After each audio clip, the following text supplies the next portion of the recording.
The picture you're looking at right now is called the Hereford Mappa Mundi, or in Latin, literally the map of the world.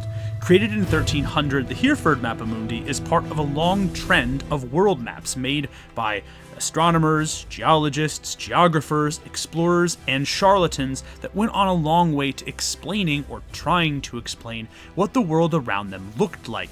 See, here's the thing though, on the far edges of those maps, they would draw fantastical creatures, those that would crush ships or swallow countries whole, and in the areas that were unknown, the places that they hadn't explored, in Latin they would put the words sic sunt dracones, or here there be dragons, because even then, in the 1300s and before, human beings considered what the world would be like without monsters, or more importantly, with them. And today on Desks and Dorks, we're going to talk about how the world would change if monsters were real. Hello everybody, my name is Kyle and welcome to Desks and Dorks. We talk about tabletop role-playing, indie games, and of course we bring a little historical bent to it. A couple things, if you want to support us, our Patreon is $10 a month. You get yourself a unique role-playing game you can't get anywhere else. We're actually doing something for Dungeon Crawl Classics this month on Patreon, which is pretty exciting. However, if you really want to help us out, our new horror RPG, A Fear Within, about children and the monsters that live inside them, a game inspired by scary stories to tell in the dark, Goosebumps, and Pokemon, is out now in digital form over on itch.io, and if you want a copy of that, you can follow that QR code or the links in the description below. But with that out of the way, what are we going to be discussing today?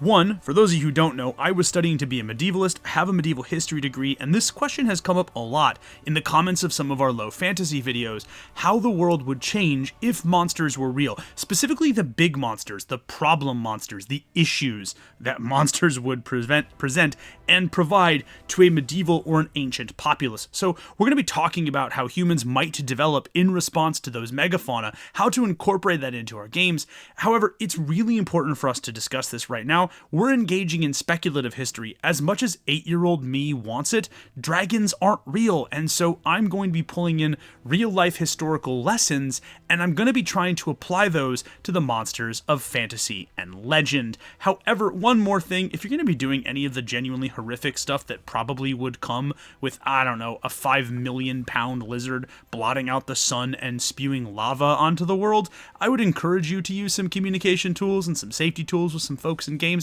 Just be checking on your players, make sure everyone's having a good time at the table. I think it's important if you're a game master to be doing that. But with that out of the way, let's talk a little bit about how humans might develop in the face of monsters. And I think the best way to look at this, at least through the lens of a historian, is by talking about how humans have responded to real-world crises, the kind of decisions and cataclysms that affect not a town, a city, or even a single ethnic or social group, but an entire culture, or in some cases, an entire continent. I'm using these kind of cataclysmic events as a surrogate for monsters, because in many ways, the wide-ranging and terrifying deep impact events would have on certain historical groups, I think mimics the way that monsters, particularly if they're widespread, would work and would impact how civilization develops. And one of the things that humans do really well when we're faced with something incredibly dangerous, most of the time of our own making, is to innovate. Necessity isn't just the mother of invention.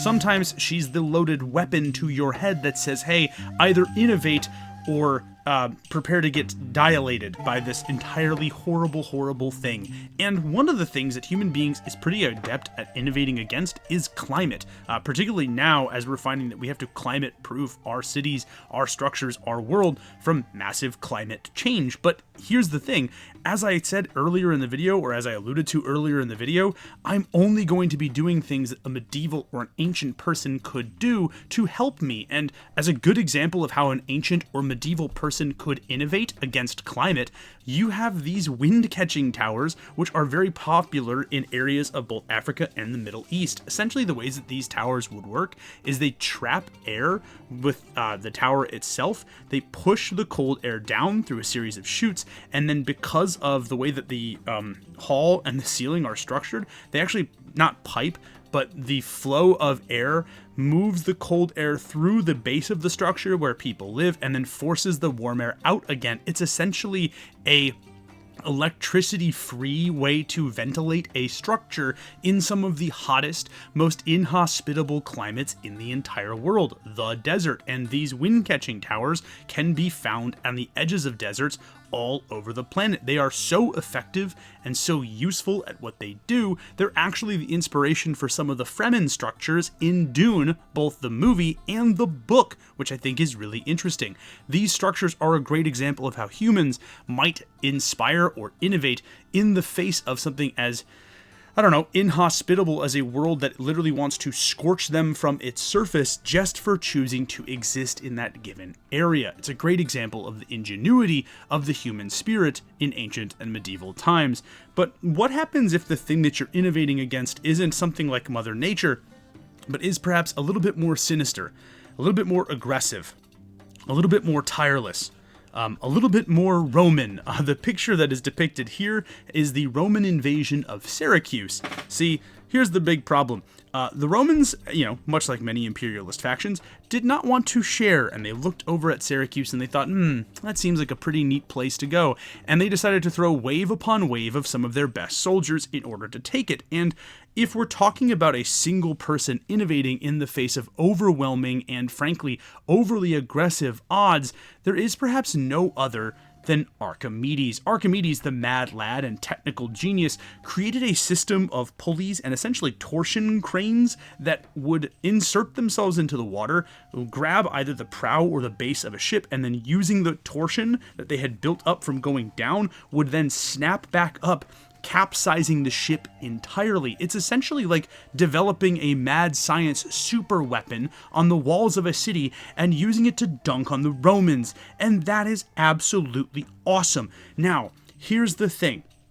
As cool as this innovation is, the veracity of the claims, shall we say, that Archimedes did in fact fashion these ancient super weapons does seem dubious. However, we have accounts both from the Romans and from the defenders of Syracuse that Archimedes did in fact fashion these things. Now, obviously, we have to take those with a grain of salt. Humans are really good at propaganda. In fact, telling stories is perhaps one of the most human defense mechanisms there is. The stories we tell about ourselves or about our countries are often really important in shaping identity and in helping us move forward.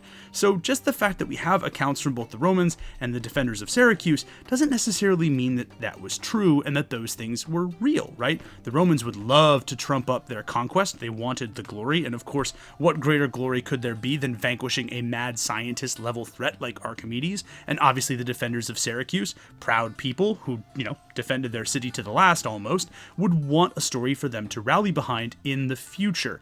Now, despite the dubiousness of those claims, we actually know it's possible to make this thing. Not one, but two shows, I think it's Ancient Weapons is the name of the show, in 2005, recreated the weapon, the Archimedes claw crane, essentially using only materials and techniques that would have been available to the ancient defenders of Syracuse. And again, although we cannot prove with 100% certainty that Archimedes did make these weapons, the people in the show found that using the materials and the techniques that would have been readily available to technicians at the time, and using stories and accounts of Archimedes' designs taken from that battle, they were able to fashion a device that worked pretty much exactly as the first-hand accounts tell us they did, which means it is entirely possible that in a world with monsters, you could have some mad lad essentially running around making giant siege weapons that are there to bring down ogres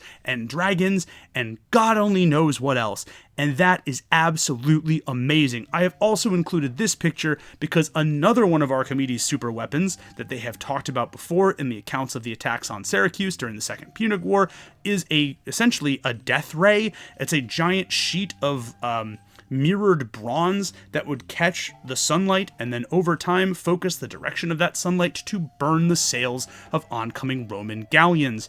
Now, here's the thing, if you've ever, had some sick person in your neighborhood who liked to burn ants with a magnifying glass, which, did anyone ever actually do that? That's like psycho behavior. Like, why are you going out of your way to, torch living things for funsies? I feel like those people grew up to sell used cars or something.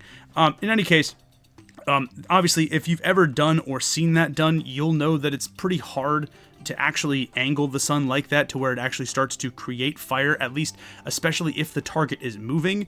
This one, to my knowledge, has not been recreated, and the veracity of this weapon seems far more dubious than the actual ship crane, but I'm bringing it up right now because, again, it's just amazing to sit there and think about that one brilliant madman looked at a bunch of oncoming Romans, one of the most foremost nascent imperial powers of the world, a force that acts in many cases like a swarm of ravenous monsters, and just goes, no, I can make something that will absolutely dunk on you losers, and then decided to make it instead.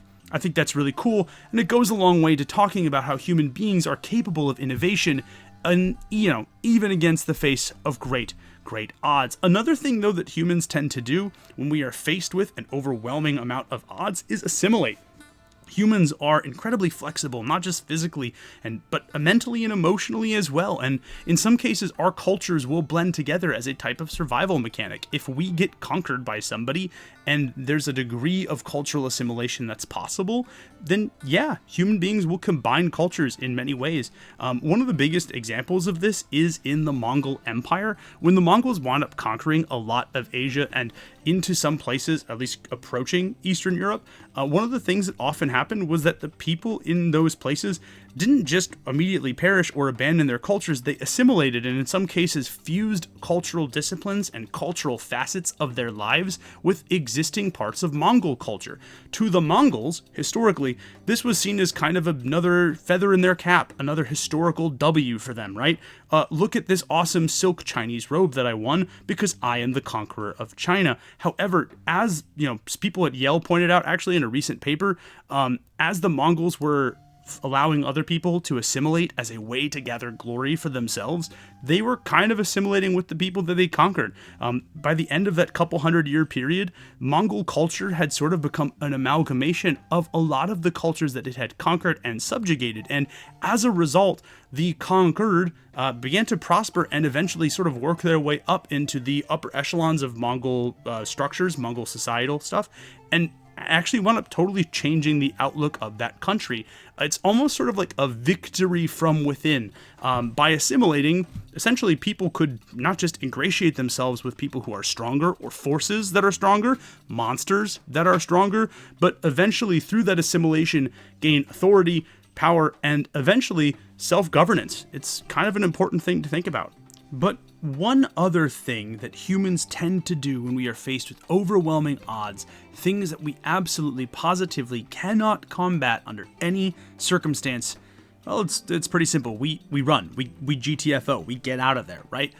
Mass migrations in the face of greater threats have been something that have happened a bunch of times in history. And I brought up the Mongols really intentionally there because part of the reason some people had to assimilate is they had to run. And in fact, mass migrations, both in the face of things like the Mongols or in the face of climate change, disease, destruction, and widespread warfare, are relatively common throughout all of history. So much so that empires like Rome actually had policies and social programs in place to actually help resettle refugees and try to get them more Romanized, essentially.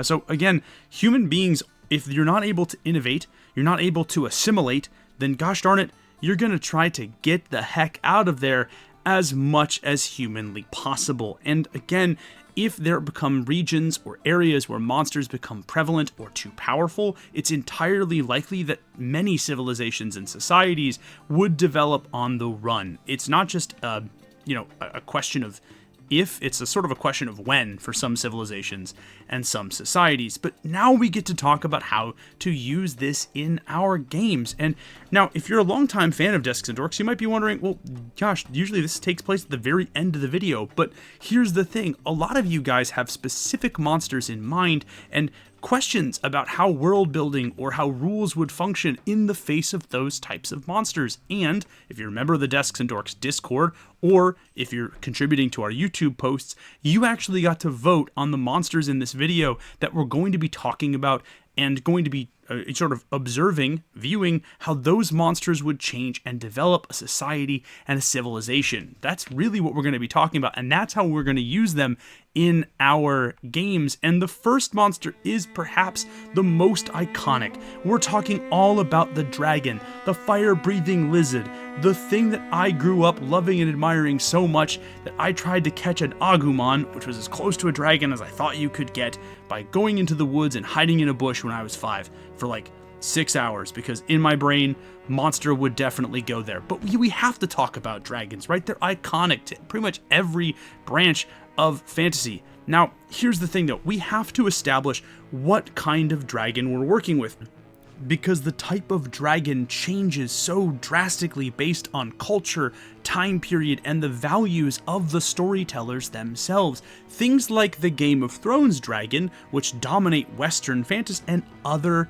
cultures and time periods. By the way, shameless self-plug, we already did a full deep dive on dragons earlier this past year, if you're interested in checking it out. But, for example, the European dragon, the Western dragon, is a manifestation of evil in the form of either the will of Satan, the will of darkness, the will of evil, or the wildness, the capriciousness of the natural world. They are a natural disaster. They are a force of nature on wings, right? That's the European dragon. It's a mix of predatory animal and hurricane that just, happens to like princesses and torching stuff. This is not a beast that uses subterfuge and shape-changing. This is a force of real nature, right? A tornado is not going to sneak up on you. A volcano is not going to lure you in with honeyed words and wonderful little promises. It's just going to do what it does best. And the European dragon, in folklore and legend, is a reflection of both the natural world's evils and the perceived evils of Satan and other forces of darkness that exist outside of the Christianized norms. However, the idea of the shape-changing dragon is something that pops up a lot in TTRPGs, and that type of dragon, that type of concept, comes mostly from Eastern myth and legend, where Chinese dragons, or dragons in places like Vietnam and Korea, often take on the forms of human beings to aid heroic individuals, strike down tyrants, or in some cases establish royal dynasties in and of themselves. These are totally different than the winged fire-breathing dragons of European myth and legend, and also of most popular tabletop role-playing games. But here's the thing, because they are so, prevalent, the idea of a shape-changing dragon is so prevalent, we're going to cover both. And lastly, not only are we going to be covering both types, as your mom pointed out to me last night, size does in fact matter. So we have to establish not just what type of dragon we're dealing with,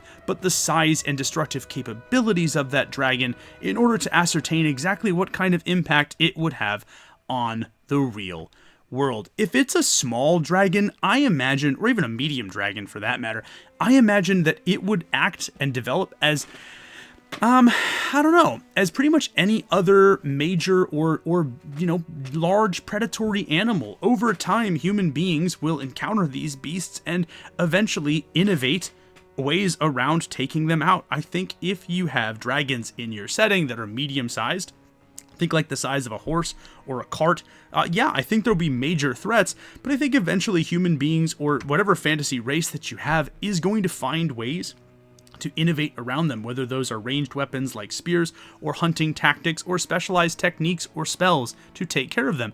It's also entirely possible and plausible that over those years, humans might force those dragons into areas they don't really want anyway, and then just kind of leave them be. This happens, by the way, in Africa. This is a map of essentially hippo places, but a lot of times hippos will occupy these areas that people just don't want to really settle, or like they'll move essentially into protected lands that the humans are already sort of protecting for other animals anyway, and they can just kind of ignore them. In a lot of ways, I think it's entirely possible in your game world, or in an ancient world where monsters are real and where they run rampant, that's probably what would happen to the small and medium-sized dragons that don't have those shape-changing attributes, that are literally just a predatory animal of a certain size that breathes fire and stalks livestock. I think that's an important thing to mention.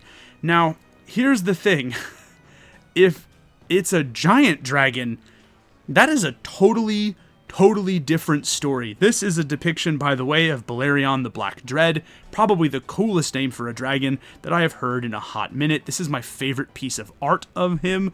Balerion, according to those legends, was a dragon so big it could blot out the sun, and that is the kind of dragon that would affect and impact Civilizations' development in some totally different and incredibly baffling ways. The big thing for us to take into account, by the way, this is a lovely little size comparison of Balerion versus Smaug and Drogon, also of Game of Thrones fame. Get bent, Smaug, you useless piece of garbage. There's the thing. Here's the basic civilization in the face of a massive apex predator, a megafauna of cataclysmic proportions? Yeah, no, absolutely not. Castles, gone. Cities, toast. Regular towns, vamoose. At most, what you might have are small dwellings on the surface to gather necessary supplies, with larger, more important structures buried far underneath the surface. Now, here's the thing. It's not like the dragons can't attack these things, but the idea is that the human would probably want to remain completely and totally hidden from the dragon's involvement. And by creating elaborate catacomb systems, with maybe smaller outposts on the surface to gather supplies that the humans can't get elsewhere, I think it's entirely likely humanity might have developed in those small pockets like that.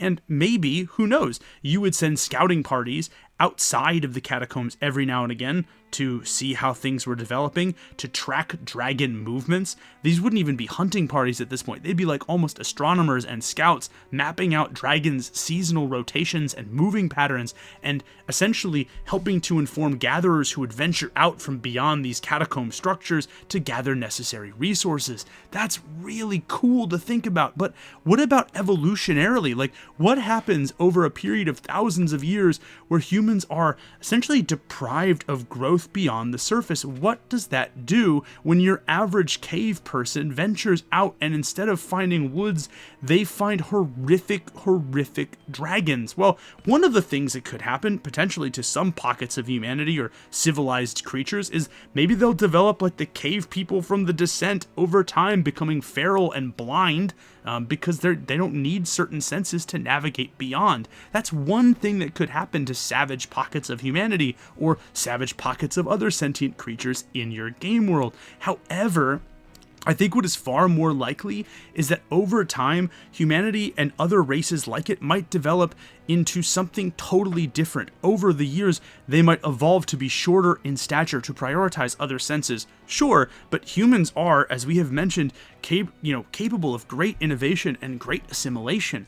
I have no doubt that should a creature of Balerion's size, let's say multiple creatures of Balerion's size, be a thing, over time, human civilization would not just grow, it would, blossom, it would thrive under there. And here's the thing that I know about humans. We are expansionist. And if we see a problem, doesn't matter if it takes us 10 years, or 100 years, or 2,000 years, eventually, we will innovate against that problem. And if the dragons don't destroy all of us, all at once, there's going to be a huge problem when over the centuries, those humans evolve into different creatures and use their technical know-how and those hunting parties that they sent up to track dragons' movements, and they start developing weapons, because there's no question in my mind that the surface will be ours. And I think that's a cool idea for not just a game setting in a game world, but I think it makes sense holistically. Human beings will grow, we will develop, and we will push forward against the face of unbelievable odds. I am a true believer in the indomitable human spirit, right? And so give us 2,000 years, a bunch of precious minerals, and we will be up on the surface anyway. Balerion the Black Dread, I hope you like ground-to-air missile launchers, my guy, because eventually that's coming for you.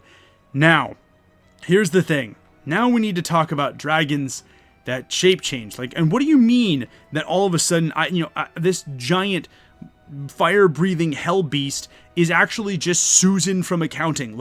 If that is the case, I cannot exaggerate this enough, as a historian, as somebody who has studied political movements and, cultural growth, just the world at large, I have come to one conclusion. If the dragons can shape change, we're cooked. That's it. It is game freaking over. If these are sentient dragons with the ability to not just use magic and fire and just their sheer size and strength of their bodies, if they can truly, genuinely alter their shape at will, we are hosed.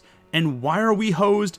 Because they're ancient, they're patient, and they're insanely powerful, and the dragons will turn us against ourselves. A wise creature, one who is capable of centuries of living, who is capable of understanding everyone and everything around them, is not going to take the fight to us directly like some mindless beast. They will insert themselves into places of power. They will ingratiate themselves with individuals of high importance, and then when the time is right, they will strike those people down and take that authority for themselves. Over time, the dragon will create and fashion systems of governance and just systems in culture that favor them, that will pit human beings against one another along social, religious, or political lines to distract and divide our species. And once that's done and the dragons are at the top, they will just simply continue to use our worst attributes, our prejudice, our xenophobia, our, just general fear and distrust of one another as powerful tools to set people against one another. Remember, these are creatures that live and plan in centuries, whose greed knows no bounds, but whose cunning is matched by that greed, which means they will continue to use us against each other without ever having to lift a finger, and we will never know their true nature. This means that over time, they will probably be able to use that incredibly amassed wealth to spend money. Eventually, they won't even have to do anything directly. They could use and leverage their resources in order to continue to exert influence everywhere. And after that fact, they might just continue to hoard the wealth from generation to generation, creating contingency plans, not just for themselves, but for other dragons who will follow along after them to continue lording it over the human race, over all of humanity in general. This means that over time they could, rent an entire city out for their wedding, so to speak. All I'm saying is that when you have somebody who is able to leverage vast fortunes, an incredible amount of time, expertise, and, let's just say we do manage to figure them out, you go in for your performance review, and all of a sudden, instead of being met with HR at a Coldplay concert, you're met with this. I'm sorry, unless we have a chosen one hero who is able to understand exactly who is a dragon and why, and knows how to predict the dragon's movements in society, and is somehow able to convince disparate groups of people who have, again, had their fears stoked by dragons at the top, there's no way that anything other than a autocratic rule by dragon through the shadows works. Yes, I am saying that if dragons could shape change and dragons were real, there would be a dragon Illuminati running everything. But on the topic of shape changing, Shapeshifters was the other one that y'all voted for, and unlike dragons, I actually think it's possible for us to maybe adapt or assimilate, to innovate around the idea of people who can change their shape, or of creatures that can shape change to look and act and feel just like us. When studying the idea of social revolts and social revolutions to overthrow an oppressive power, which is what I did when I was doing the research for the dragon part of this, it was possible. It is possible for outgroups and oppressed groups to overthrow bad rulers and make real social change. The only reason, or not the only reason, but part of the reason I think that we couldn't do it against the dragon is the dragon is personally powerful, right? It's not like we break down the doors to the Imperial Palace after finding out the government is run by a shadowy cabal of dragons, and then we're like, aha, we did it. Instead of facing, an overweight CEO who golfs in Florida 6 weeks out of the year, we actually have to fight, a 4,000-pound lizard that breathes magma nukes. That's a very different fight. A shapeshifter or shape changer is still very powerful, but I don't think they're quite as much of a threat personally as the dragon. Now, here's the thing. I do think inevitably, if conflict were to arise between quote-unquote normal humans and shapeshifters of some kind, it would lead to a civil war. More interestingly enough, though, I think a lot of regular humans would use it as an opportunity to cast their personal and political enemies as possible shapeshifters. And that, the idea of saying, oh, they're a shapeshifter, and the constant back and forth that happens as a result, is really interesting politically to explore, because it's kind of a real world process by which, real world politicians and political figures try to say, hey, my enemy, they don't represent your best interests. They're trying to hurt you from within. They're kind of like we're describing the shapeshifter. So that is definitely a potential angle that a civilization could take if it's going to develop. But because this is Desks and Dorks, I actually think there's a more compelling, more interesting angle that we can take for shapeshifters, because I think if humans found out shapeshifters were real and possible, I think they would make a lot of attempts to assimilate, either to assimilate themselves into the shapeshifter group, or to have the shapeshifters assimilate into the regular human population. I think a lot of human communities would see value in what a shapeshifter is doing, either allowing them to act as really good specialists or as potential leaders within that community. One of the things I love Death and Robots, at least the early seasons of Love, Death and Robots, explored how figures like werewolves, by the way, might work within the US military as scouts, as fighters, and eventually as people taking on really difficult missions in hard to reach places, dangerous places. Now, that's another way that human civilization could develop alongside these creatures, treating them as valuable specialists and incredible warriors that have very specific purposes both on and off the battlefield. But because this is Desks and Dorks, I think there's an even more interesting angle to take than this. And how about shapeshifters in entertainment? Right? Imagine you could do professional sports with people who transform into things. That's amazing. Give me Animorph tennis. I want to see Anthony Davis turn into a werewolf while he posterizes people on the T-Wolves. How cool would football be if one dude could turn into a rhino man and another dude could turn into a mammoth man? Give Caitlin Clark giant elongated arms in the WNBA. I'm just saying. I think human beings, knowing us and knowing the things that we were like, this is a really extreme, terrifying thing. How can we put it on ESPN and then monetize it? I really do think that if shapeshifters were real and in the modern era, I'm not so scared that human beings would destroy them or that we would destroy ourselves. I think someone would figure it out and be like, The Masked Singer, but they're all shapeshifters. We don't have to pay for masks anymore. I just think that's something that would absolutely happen, and I think a civilization would develop unique forms of entertainment and sport around the shapeshifter. And if you're a game master planning and world building for your world, please do that. Give me shapeshifter basketball. If only because I want the Indiana Pacers to have every advantage possible. Please. Please let this happen. But last but certainly not least, we have to talk about Nymphs. Nymphs was part of our poll. It actually won 50-50. The reason I'm saying it won is Ghosts came up, and I actually think Ghosts, Spectres, and the Spectral Undead deserve their own video. And I thought Nymphs actually fit in well for this because a lot of people were asking some really important and pertinent questions.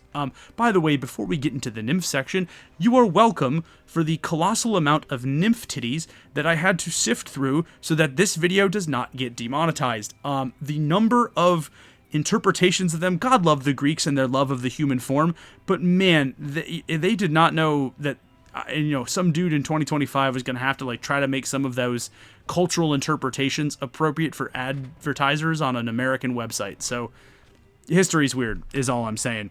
On that note, though, however, a lot of people were asking about this because nymphs in general seem like a really difficult creature to run because either they're just insert default nature figure or a lot of times just overly seductive. And I think the issue with why they're tough to run comes from a lack of understanding of classical literature and classical myth and legend. I'm not saying that you as a game master have a problem doing it. I'm saying that culturally, Greek myth, because of its popularity, has kind of been homogenized and flanderized in a lot of ways. And what do I mean by that? There's sort of a concept when we're talking about nymphs and talking about just Greeks in general of Greek literalism, right?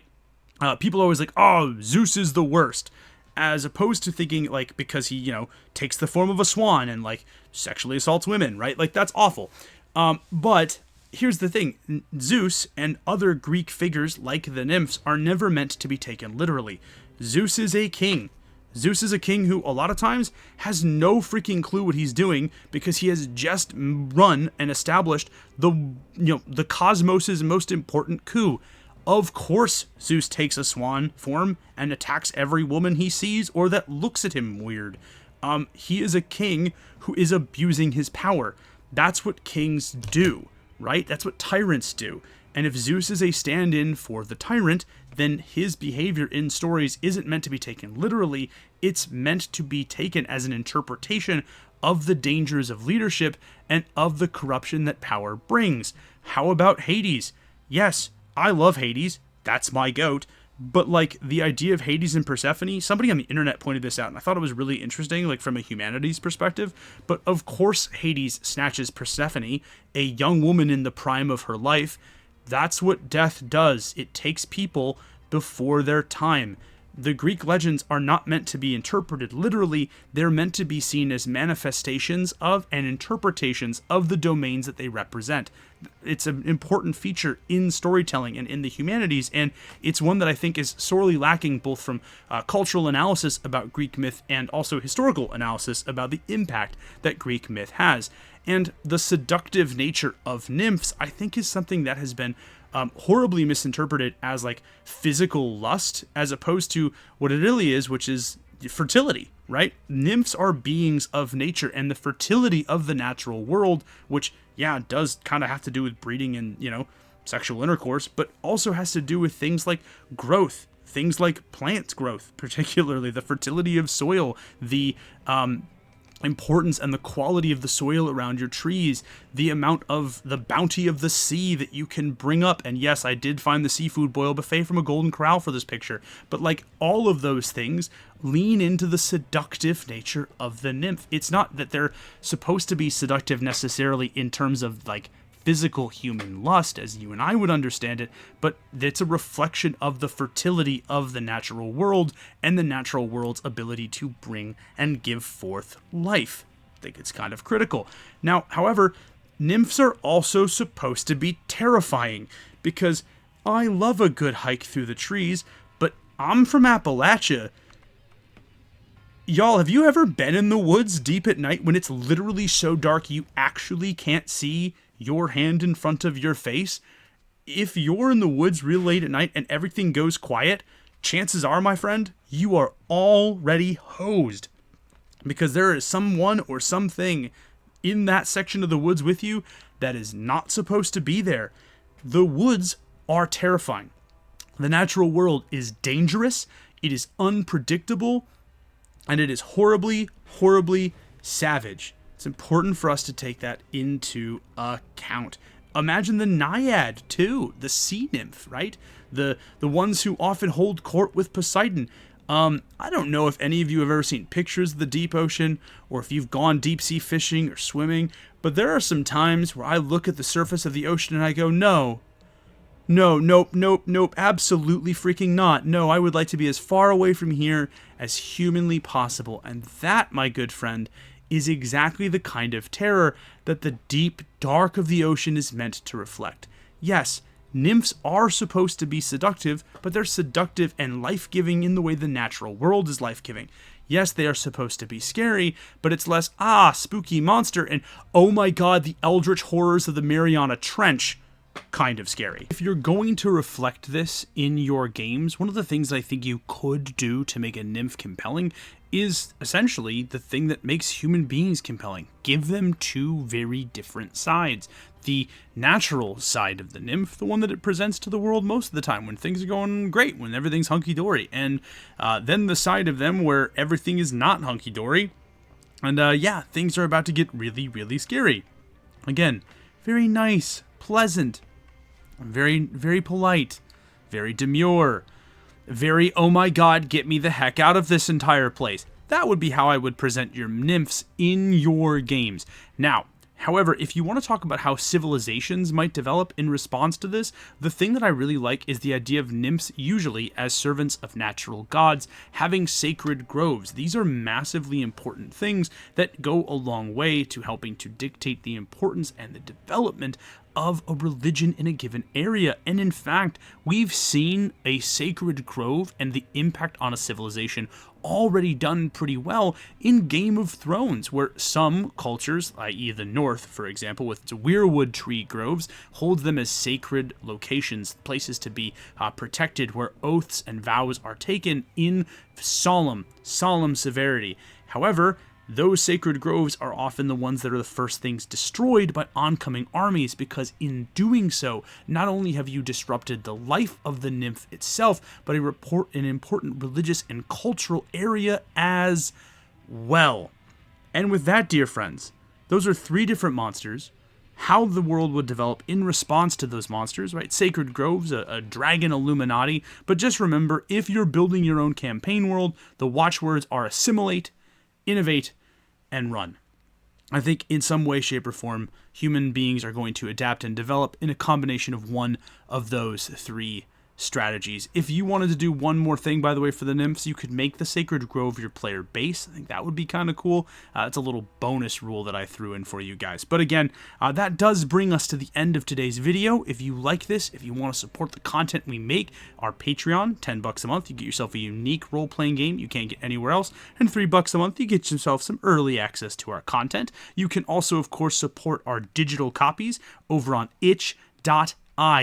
And if you like physical copies, you want a Desks and Dorks RPG for your, bookshelf, for your coffee table, you can get them from Tabletop Bookshelf, Indie Press Revolution, and Exalted Funeral. But before I leave you all, I do have to thank my patrons, Dionysus, Chris Bates, Agile Monk, Aiden Delaney, Brian, Gorbino the Great, Solution, Alex.vksh, Papa Dinosaur, and Chromatic Orbital Strike.